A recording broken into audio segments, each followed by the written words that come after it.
माननीय सदस्य श्री अमित कुमार यादव जी। बड़ा गंभीर मामला है अध्यक्ष महोदय। आपको ज्ञात होगा कि 2014 में जब रघुवर दास जी की सरकार थी झारखंड में, तो पूरे राज्य में 81 विधानसभा में 81 डिग्री कॉलेज और 81 पॉलिटेक्निक कॉलेज खोले गए थे अध्यक्ष महोदय, और 81 के 81 डिग्री कॉलेज और पॉलिटेक्निक कॉलेज बनकर तैयार है अध्यक्ष महोदय। इसमें गंभीर विषय जो है कि 2024 में हमारे यहाँ बरकट्ठा में जो कॉलेज है डिग्री कॉलेज, उसमें नामांकन ले लिया गया अध्यक्ष महोदय। हमारा आग्रह है आसन से कि जब कॉलेज में कोई प्रोफेसर नहीं है, कोई क्लर्क नहीं है, कोई चपरासी नहीं है, कोई स्टाफ नहीं है, तो आप बच्चों का एडमिशन कॉलेज में लेकर के उन बच्चों का फ्यूचर खराब कर रहे हैं अध्यक्ष महोदय।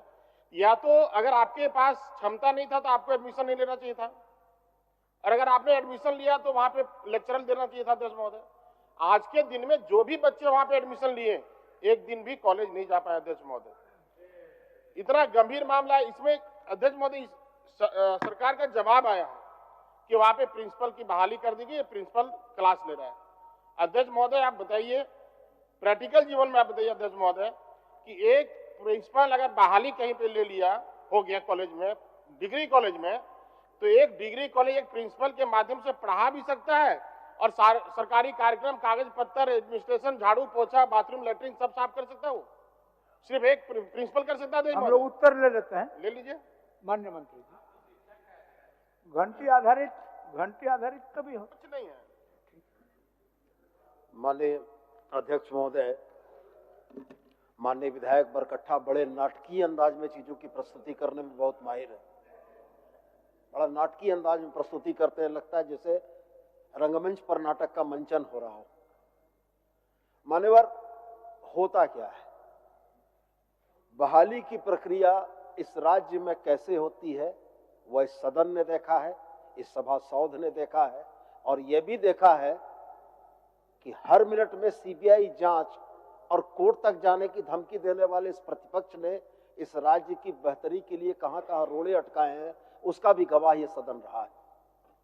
वास्तव में यह बात सही है कि उच्च शिक्षा शिक्षकों और शिक्षकेतर कर्मचारियों की कमी से जूझ रही है। माननीय विधायक सदन में आते हैं, बिल्डिंग जब बनकर पूर्ण हो गई है तो यह दबाव पड़ता है कि आप कॉलेज कैसे भी चालू करा दीजिए। संबंधित शिक्षा मंत्री भी यह देखते हैं कि माननीय विधायक के क्षेत्र का मसला है, चीजों को निरंतरता दे देनी चाहिए। अब निरंतरता दे देने के लिए अगर शिक्षक और शिक्षकेतर कर्मचारियों का फीसद हमारे पास जो सैंक्शनिंग स्ट्रेंथ है 100 और उसका जगह अगर 30 है तो उसी में बांट के देंगे। यही परिस्थितियां बनी। पिछले कार्यकाल में भवन पूर्ण होने के बाद इस बात का दबाव था कि कैसे भी करके चालू कर देना है। प्रभारी प्राचार्य की एक नियुक्ति की गई, कुछ बच्चों ने दाखिला लिया, लेकिन सर आप भी और ये सदन भी इस बात को पूरी गंभीरता से जानता है कि या शिक्षा मंत्री या माननीय मुख्यमंत्री या यह आसन भी अगर चाह लेगा कि हमको 3 महीने के अंदर बहाली कर देना तो वो संभव नहीं है। तो हम इतना ही कहेंगे कि इतने दिनों तक आपने धैर्य रखा है, 2014 से बनते हुए अगर 2025 हो गया है तो 1 आध साल और इंतजार कर लीजिए। सरकार ने बड़ा स्पष्ट उत्तर दिया है कि रिस्ट्रक्चरिंग कर रहे हैं और रिस्ट्रक्चरिंग करके जितनी जल्दी होगा जेपीएससी को अधियाचना भेजकर वहां पर शिक्षकों की बहाली कराएंगे और बच्चों का पठन पाठन निरंतर और सुचारू कराएंगे। आपके माध्यम से मैं उनको आश्वस्त करता हूं। अध्यक्ष महोदय, माननीय मंत्री जी का जवाब बहुत ही अच्छा रहा। कानूनी प्रक्रिया, संविधान, नियमावली, किसी चीज को छिपाए नहीं, वही तो बोल सही नियमावली के साथ सीबीआई के साथ सब कैसे बहाली होता उन्होंने बताया। अध्यक्ष महोदय, आपके माध्यम से एक बात बताना चाहते हैं कि नियमावली, प्रक्रिया, सब कुछ, ये प्रोसेस सब कुछ ठीक है, लेकिन जो बच्चे का एडमिशन हुआ अध्यक्ष महोदय, उनको आपने क्या नियमावली बताया था क्या पहले कि आपको इस नियम से गुजरना पड़ेगा? सरकार की ये व्यथा है, विपक्ष का ये व्यथा है, अमित यादव जी का ये व्यथा है, माननीय मुख्यमंत्री जी का ये व्यथा है। उन बच्चों का क्या गलती था अध्यक्ष महोदय जिसका आपने एडमिशन कराया? उनको तो नियमावली से कोई लेना देना नहीं है। आज राज्य में बच्चों को छात्रवृत्ति नहीं मिल रहा है, भारत सरकार दोषी है, राज्य सरकार दोषी है, लेकिन हमारे राज्य के बच्चे, ये भी तो हमको देखना पड़ेगा अध्यक्ष महोदय।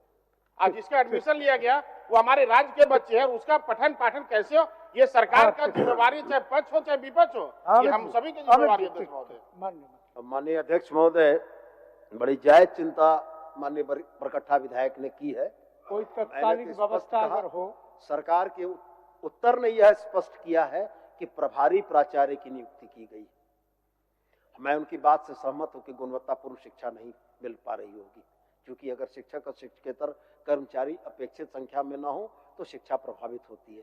तो मैं यह भी कहना चाहता हूं कि यदि माननीय विधायक के जगह उस महाविद्यालय में पढ़ने वाले छात्र के अभिभावकों का यह प्रस्ताव आए तो हम उनको निकटवर्ती विद्यालय में स्थानांतरित करने को तैयार हैं। और दूसरी बात, यह प्रश्न तो बच्चों का नहीं था, यह प्रश्न इस सदन का था। फाइनेंस के रूल ये कहते हैं कि बगैर केंद्रांश के सरकारें राज्यांश विमुक्त नहीं कर सकती। इस सदन में कल मैंने चुनौती देकर कहा था मान्यवर कि जो आंकड़े मैं प्रस्तुत कर रहा हूं, अगर ये आंकड़े गलत हैं तो आप सप्रमाण दीजिए, और आपको लगता है कि हम गलत बोल रहे हैं तो आप एक शिष्टमंडल बनाकर चलिए दिल्ली, जाकर भारत सरकार के समक्ष हम आंकड़ों को रखते हैं, उनसे की गई डिमांड्स को रखते हैं, और अगर वहां से ये निर्देश मिलता है कि हमारे आंकड़े गलत है तब आप इस बात को बोलिएगा। आज स्थिति यह है मान्यवर कि पिछले 2 वर्षों से केंद्रांश का पैसा नहीं मिला। फाइनेंस के रूल हमको इस बात के लिए बाध्य करते हैं कि अगर केंद्रांश नहीं है तो हम राज्यांश नहीं दे सकते हैं।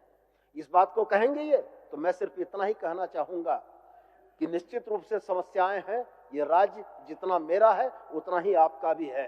वो बच्चे पढ़ने वाले जितने आपके हैं उतने ही हमारे हैं। हम भी चिंतित हैं इस बात से, लेकिन सवाल इस सदन में समाधान खोजने का होना चाहिए। सवाल इस सदन में परिस्थितियों को बड़ा बनाकर और सरकार के ऊपर दोषारोपण का नहीं होना चाहिए। समाधान ये होना चाहिए था कि वहां पर एक प्रभारी प्राचार्य है, कुछ कर्मचारियों का, कुछ शिक्षकेतर कर्मचारियों का, शिक्षकों का पदस्थापन कराकर उनकी शिक्षा को सुचारू रूप से चलाया जाए। और मैं आपको आग्रह करता हूं, भले माननीय विधायक ने इस बात को नहीं कहा है, लेकिन मैं सदन के माध्यम से उनको ही आश्वस्त करता हूं कि विशेष रूप से इस कॉलेज को हम लोग देखेंगे और वहां पर शिक्षक और शिक्षकेतर कर्मचारियों की अतिरिक्त बहाली करके उन बच्चों की पढ़ाई की व्यवस्था करेंगे। बहुत बहुत धन्यवाद।